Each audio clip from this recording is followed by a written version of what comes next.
Hey guys, and welcome back to my channel. So today we are going to discuss Candy, season 1, episode 4. It's called Cover Girl. I had to write down some of my notes because it was just too much. So Candy's on her retreat. Okay, now Pat is at home with the kids, and I am so sick of this David Soul song. Oh my God. I mean, it's pretty, but I'm just sick of hearing it. And I didn't even know David Soul had a damn album out anyway.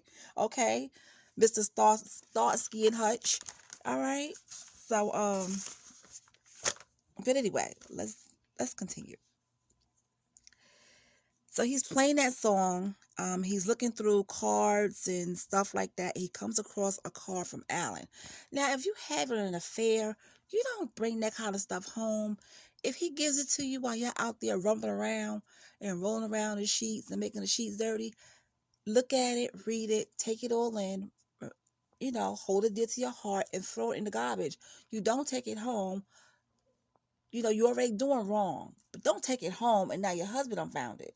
To me, Candy is a church-going freak, okay? She is a churchy, freaky type of woman. She goes to church, she sings in the choir, she's very hands-on with activities with the kids, she's a housewife. She does a lot of stuff, but that woman is freaky deaky, okay? Y'all saw what she was doing in the show. Y'all saw it just like I saw it. You saw what I saw. You know what she was craving. Pat wasn't giving her, the vitamin D that she wanted. So she went to Alan and made a business deal. I'll never get over that. She had a boardroom affair, okay? A boardroom meeting about an affair. Had the paper up there, everything. I was like, this girl, these two are a hot mess. But this is what she makes the show interesting. Okay. Now, if we're watching Jessica Biel act like Candy, I would love to have a sit down with the real Candy Montgomery and be like, girl, what was on your mind? Like, I would love to see how she really acts if this Candy that we're seeing is off the chain. Okay, so when she comes back home, she goes in the room and she sees him sitting on the bed with the card next to him and some flowers. First of all, Pat, I'm not going to be. Why are you going out to get flowers? You didn't do nothing wrong. She did. And I'm like, oh my God. Like, everybody in this show is weird. Is a weirdo. For real. So, I'm looking at Pat like, me and my husband is like, what the hell is going on here? He buys her flowers after he finds out about the affair. But then he's in court, he's on the stand, and he's saying, maybe it's because of his lack of whatever he was lacking, and the romance, that's probably why she went to Alan. But yeah, you could have been giving her attention in the bedroom and other things as well. You could have made her feel wanted, but on the other hand, she didn't have to go out there looking for it any other way from somebody else. Because when you have an affair, that's a dangerous and deadly game you are playing. Because you think you're not gonna get any types of feelings, somebody gonna catch feelings, and somebody gonna get hurt, and it always ends up messy and deadly and dangerous. So affairs, just like threesomes, are a no-go. All right? Just keeping it real. Now, honey, Mr. JT himself has made an appearance, honey, Mr. Justin Timberlake. He looks so crazy with that mustache and hair. But okay, he's, deputy somebody. And I'm gonna call him Deputy JT. That's what I'm gonna call him. Deputy JT. He's checking out the scene of the crime, and he finds fingerprints and footprints and glasses and handprints. I mean, Candy girl, you just made a whole mess. Your whole what do you call it? Yeah, evidence. You have all the evidence all through their house, okay? Girl, you could have cleaned up a little bit, but I guess you was in some type of manic behavior. All right, so he's taking all the pictures and stuff like that. The baby was crying till she was hoarse, all those hours. I feel sorry for that little baby. All those hours you up there, She's up there crying her eyes out. She's wet. She's messy, you know. And Candy just chopped up her mother and left, you know. So Alan comes home and the deputy speaks to Alan, and he asks Alan, about affairs and stuff like that. And Alan did tell him about Betty's affair. She had a one night stand with somebody else. And he did not at the time tell Deputy JT about the affair with Candy. And I'm like, Alan, come on now. You gotta come clean in the situations. But anyway, so he lied at first to the deputy, right? Okay. Miss Elaine, let's talk about Miss Elaine. She ready to get in that man's bed. It is ridiculous. Honey, Betty, the worms ain't even eat through Betty yet. And she up there talking about you going to need this, you're going to need somebody to help you around the house. And she's single and all this kind of stuff. And Alan just sitting there like, I do not care about any of that. He just need help with the girls. And she's doing all of this because I feel like she's trying to get close to Alan. Okay. It's nice, but do it out of the goodness of your heart, not because you want to jump in a man's bed and be Christina's stepmom. Dang, the worms ain't even eat through Betty yet. You up here shooting your shot. Come on now, Miss Elaine. Go take a cold shower for now. But it's good that you helping out Alan because, honey, he needs it. After that dishwasher scene, he needs all the help that he can get. So she comes over, she makes him and Christina dinner and all types of stuff, which is really sweet.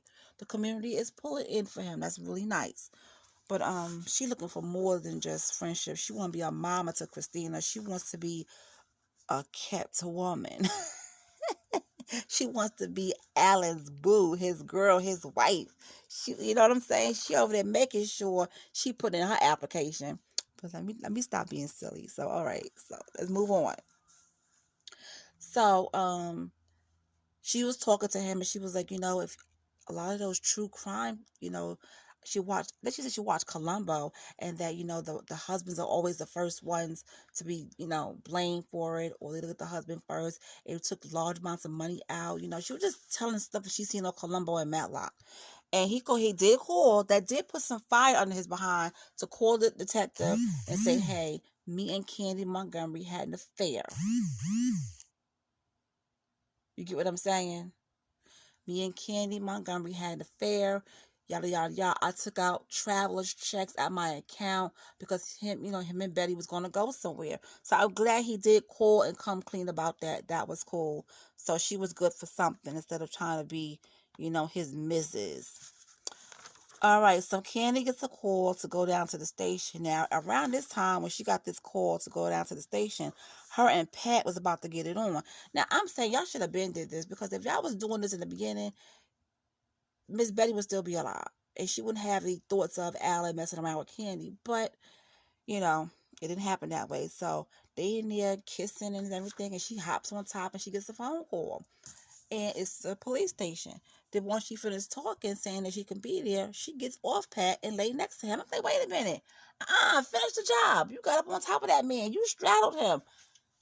Give him what he been wanting to feel. But she did not. She just got off of him and covered up and laid next to him, child. I tell you, Candy is a weird woman. But that's what makes this show so damn good. Betty was struck 41 times. Okay. 41 times she was struck with that axe. 41 times. Keep that in your head for a second. 41 times. Because I'm going to come back to that. So keep that in your mind. 41 times. Alan calls Betty's parents and tells them, when y'all come down, there's some things you should know. The news people are out there, and there's some things being said. And he did tell her father that he had an affair. And the father was cussing him on the phone. But I'm glad he was the one that told him, until, you don't want to hear that kind of stuff on the news. Okay, so, Candy's friend, Sherry, that woman, honey, Little Miss Hotline. I call Sherry the hotline because she's calling Candy about something. And she's been calling her about, they got pictures and all this kind of stuff. So now Sherry calls and tell her that they found footprints. and that, you know, she wasn't shot, she was axed to death. And Candy hangs up the phone, and it's just a mess. It's just a whole mess. So, as we coming down to the wire of it, Candy does go and get counsel. She goes and get a lawyer and stuff like that. They already knew she did it. They knew she did it, but they wanted to hear her say it. So she went there and he asked her for $1. That's her retainer, which I thought was kind of cool. He didn't charge her arm and a leg. Plus, they know each other. And what makes it so funny is that when she got the phone call about the footprints, she went outside and cut up her flip-flop and put it in the garbage can. She's not a bright girl. You know, you're leaving evidence every damn where. She's not bright. She's not bright, but whatever. She chops up her flip-flops, put it in the garbage. So now, Pat finds out. He knows something is up. He goes to put the garbage out and he sees that. So when they were laying in bed, he got out of bed and he went and got the axe, went outside to that log, and he was, hitting the thing 41 times. And I'm like, okay, what is this for? So my husband said, well, when she was sore and she was all beat up and everything. So maybe he did that to see what his body would feel like if he chopped something up 41 times. He was tired, his arms was hurting, and that is what Candy was given when she got back home. She was beat up, she was tired, she was sore, all types of stuff. So he did that for a reason. So she goes down to the police station. She has to talk with them, and the other guy said, "Oh, you got a few broken nails," and she was like, "Yes, you got any tips?" But they keep breaking, and I'm like, Lord, she's just playing this thing, playing into it. But they know. I think they know something. And so he was like, "No, I don't have any tips." And she said, "Oh," so they asked her for a polygraph, all that kind of stuff. She goes back to see the lawyer, tells the lawyer everything that she did it. They talk. He goes back in the house to his office and tells his co-workers, that's doing the law with him, she did it. But Candy has what they call it? What do they call it? Self-defense. How the heck is it self-defense and Betty got hacked 41 times? Now see, let's get back to that. Betty got hacked up 41 times. 41. To me, that is not protecting yourself. Maybe you would have swung the axe 2 or 3 times, okay, but 41 times, that was a lot of anger coming out. All of that. Even if Betty did hit her first, you hit somebody back and knock their ass to the ground, you don't chop them up 41 times. So that was a lot of anger there, because Candy does have feelings for Alan. And she was probably mad that Alan wanted to work out things with his wife and cut off the whole affair. So that's also, anger. And that's why she cut up Betty 41 times. But this is the thing. How is it self-defense 41 times? And the reason why I say we need to know more than what's going on right now, and I hope tomorrow reveals it. What happened? What led up to that moment? They're not showing that. They didn't show it in 1, 2, 3, or 4 episodes that we have. I hope they show it tomorrow. Because if they don't, I'm going to be pissed off. We need to know what led up to that point. Okay? How the conversation go from 1 to 1,000 real quick. All right? How did a conversation lead to Betty's murder? All right? How did that all lead to Betty being dead and chopped up 41 times? They need to show what happened in that house, the conversation. If Betty did hit her, they need to show that, because I need to see what led up to that moment. Okay? I don't know if you guys feel the same way, but I feel that way. I feel strongly about it. I need to see what happened in that dang house. I need to see it. Well, anyway, guys, that is it. Episode 4, Cover Girl. She left her glasses. Lord, Candy just have all her evidence everywhere. Everywhere. Mm. Well, this was a good one. This was a good episode. But like I said, I want to know more. I need to know more. And tomorrow, they better stop asking around and give us everything that I asked for. Or else I'm going to go on Twitter and light up Hulu's ass myself. But you know. Anyway, it's a TV series.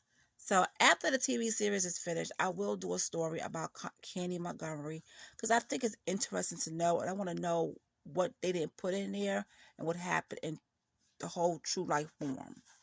All right, you guys, I'll talk to you later, and thank you for listening and supporting my channel. I do appreciate it. Bye.